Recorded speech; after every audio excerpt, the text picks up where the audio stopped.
that for a second. Okay. Well, I want to welcome everybody to this MidWeek Debrief. Actually, John is with me. You'll hear his voice in a second.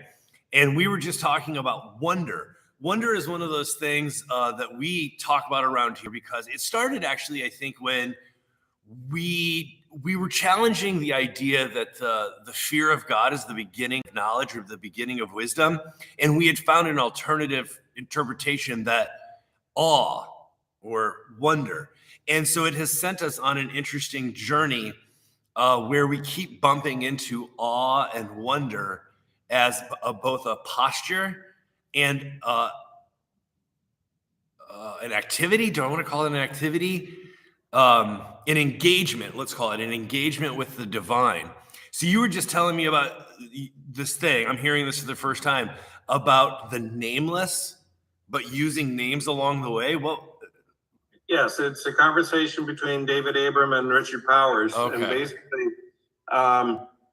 first of all, we're saying that all words are metaphor, but words are very important to help us navigate the world, and saying the secret is how to get as close to the nameless as you can using names along the way to guide you. And he said that's another definition for wonder. Oh, I really like that. That nameless is when we reach the limits of our ability to understand. Yeah. Then we can't go further because we don't have the means of naming those things that go beyond. And that to me is the divine. Wow, John. That's deep, man. That's actually like a positive, constructive way of saying the same thing as that poem I love, that really chunky, clumsy poem by, I think it's C.S. Lewis, about how all prayers blaspheme. You remember that poem? Yeah, you remember that poem? He's basically saying, like, we're all just doing the best we can with the words we have, but in the end, right? I sort of love the word ineffable. I hear that from time to time, that like, if there is a God, let's say there's a God, let's say there's a divine, that the things I can know about the divine are that it's beyond me, right? This is Elizabeth Johnson, that it is at work within me and that it is all around me, right? And that's the Trinitarian, the threefold thing that we talk about with the divine community. And then, for like nerds like me, we get into ideas like perichoresis, the divine dance of the Godhead, but I love this idea of awe and wonder. Well, and fear fits into that too, because when we reach the limits of our understanding and confronting something in the world, we can be awestruck, we can be fearful because we don't know how to deal with it, how to respond to it. So I think all those different translations of it is, particularly reading the Bible, when they talk about fear of God and awe and wonder, to me, those are all the same thing. It's just how it affects us deeply. Wow, what's funny is we wouldn't have to get rid of fear at that point. We would just have to say that the English word fear comes with all of this baggage and connotation, and so it doesn't entirely capture what we're after. Exactly. I love when we find things like that don't require us to completely hit the eject button to flush something. Because, we are part of a tradition in which, like, if you were to walk into a church or, even a bookstore or something, you might see that phrase, the fear of God is the beginning of knowledge or wisdom. Like, it's a very famous phrase, through the centuries from the psalmists. And, or is it a proverb? Oh man. By the way, I've been doing administration all morning. My brain is, there's something about working on a computer with details that requires a very specific register, right, in your brain. And after a while, you can actually feel the fatigue. Is it just me? No. Man. But it needed done. There was a bunch of paperwork that needed done. And so I just set myself about it. But I can tell that I'm going to be grasping at words. My vocabulary is like located in a different part of my brain. It's not the poetic part of my brain and the part that has to respond to, district emails. Two quick things I wanted to debrief today. The first is you and I and a nice group has formed around this idea of the directed journaling, guided journaling through from aging to saging. And this month we were going to spend 2 weeks doing one exercise, and then we're going to be transitioning in the coming weeks to a different one. But I just thought, in case anybody watches this later, because they can always join, right? It's the second Sunday at 3:00. If anybody wants to join, do you want to talk at all about the prompts that we're working on right now? So that to just give anybody that might be interested sort of an advertisement of the kind of things we're journaling about or reflecting on? Well, okay, we have a PDF out there. The book we use on this had 11 exercises. And when I first read the book, I kind of was picking in here and there through the exercises and realized that it really didn't work because it was overwhelming. So we put a PDF up on the website with the first 3 exercises. And the first month we worked on the first exercise, and I found that was probably more time than we needed. So we've broken it up. If somebody wants to join us, I would say start with the first exercise, spend maybe a week journaling on it, at least a couple of times during the week. And then a week on the second one and a week on the third one. Just you can work through the exercises. But I'm finding that exercise 2 is it could take me a lifetime to get through it, because it's basically going back and looking at what are significant events during portions of your life. It kind of divides your life up into 12 portions. And as I'm working through it, it's bringing back so many memories of my childhood that I'd forgotten. And that by bringing them to the fore, there are things that I still carry as baggage that I can look at and examine and reframe in a way that is more positive, rather than seeing myself as a weakling who was picked on. I could actually see myself as a kid that was courageous enough to hang in there and to get to this point in my life. Wow. So I'm on our website right now. So vermonthillsumc.org. And then if you go under the connect, the getting connected drop down menu, the 5th one down is Second Sunday Spiritual Practices. And on that page, you can see February is exercise 2, Cycles of Your Life. The PDF is up there, and I'm looking at it right now. And so it has you draw this diagram, across the top, divide the remainder of the page into 3 sections. And then you do a significant moment in each phase of your life and the people who guided or influenced you during that period. This is part of there's a 4-part activity that you could be working on right now. So I'm just saying, for anybody out there, this is a worthwhile endeavor.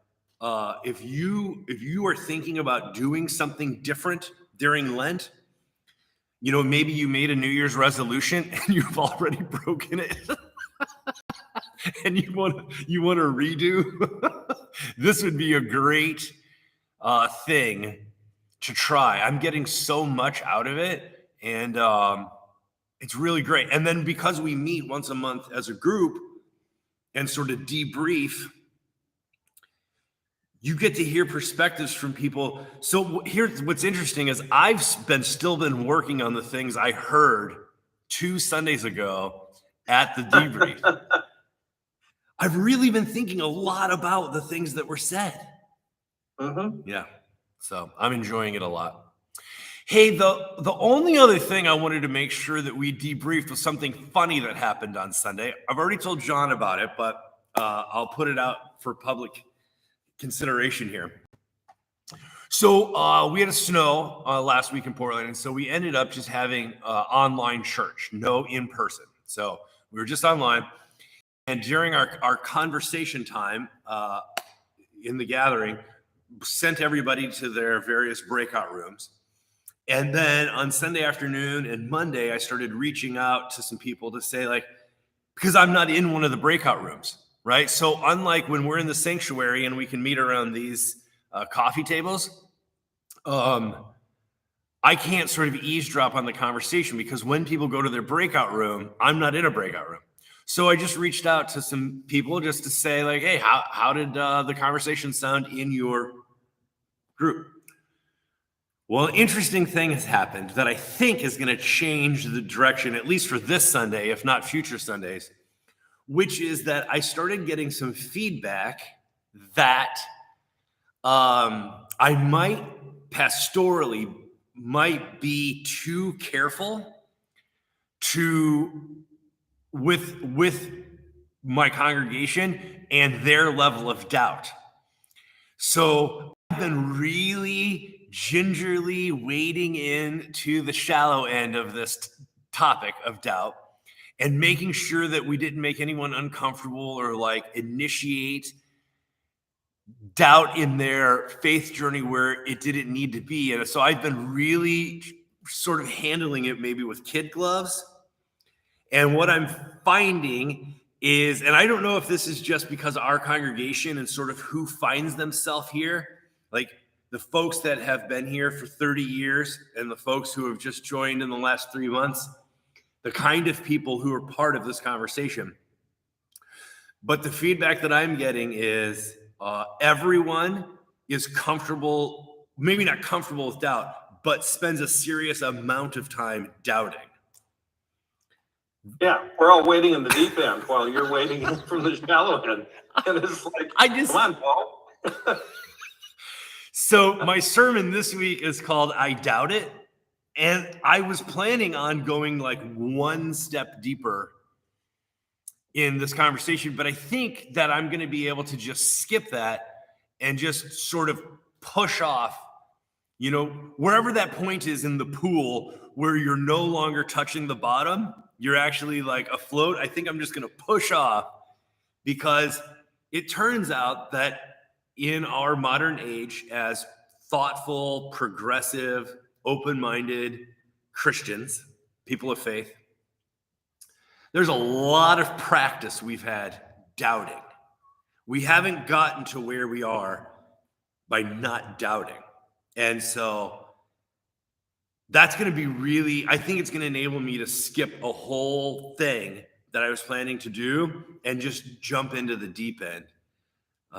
And what I'm going to do, John, is I'm actually going to use that thing you've been helping us understand, which is the difference between skepticism, which is appropriate, especially in the 21st century media age, and cynicism, which can be pretty acidic to your soul. Skepticism opens doors. Cynicism closes them. Do you want to preach this Sunday?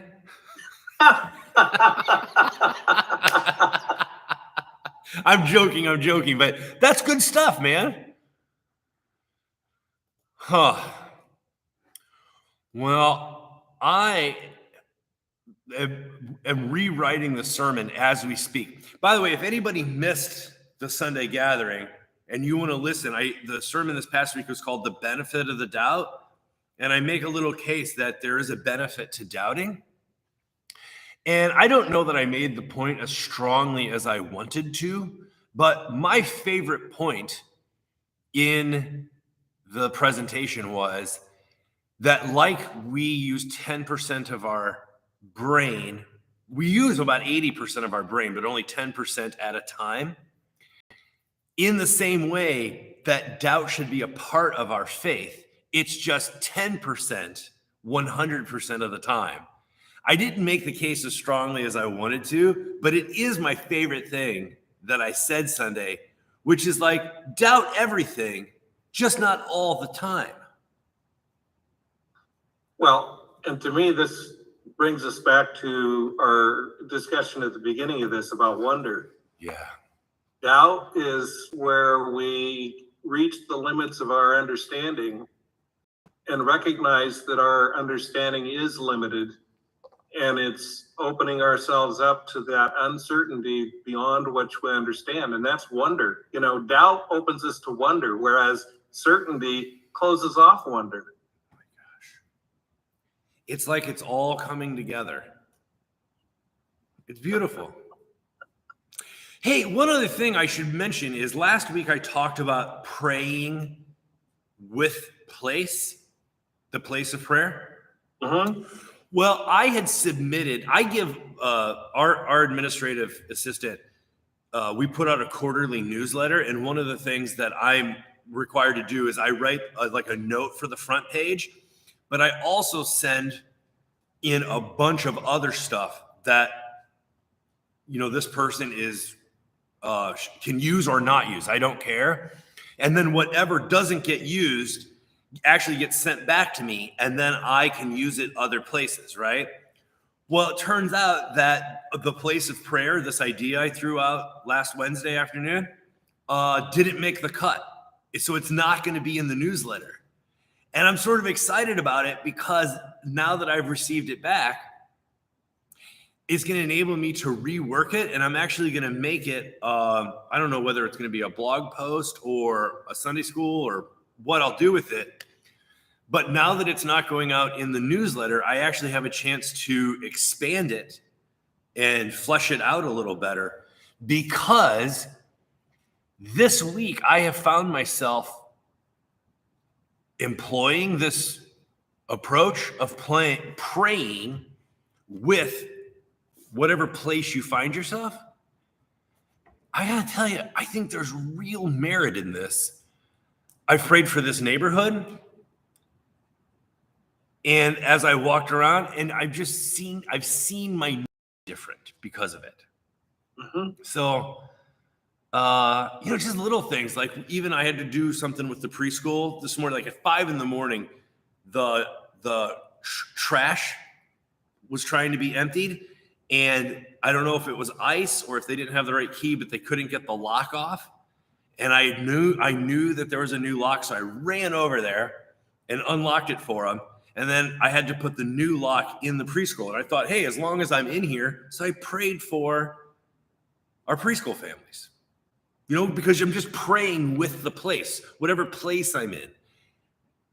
It's really helping me. I'm finding great joy in it. I'm chuckling because this conversation that I just told you about, that I sent to you, there's so many things you're saying now that I can tie back to that conversation that just blow my mind. You and I need a couple hours of sitting and talking through this. Okay, consider it done. I looked at the forecast. We should have a little bit warmer afternoons coming. We could sit on your back porch there. Fantastic. All right, sounds good. Hey, I'm going to log off. Thanks for everyone for tuning in. I will put this out on the podcast as well. And let us know any feedback that you have. Otherwise, we will see you next Wednesday. All right, so I ended the Facebook. Now I'm going to end the YouTube. Yeah, so I ended that.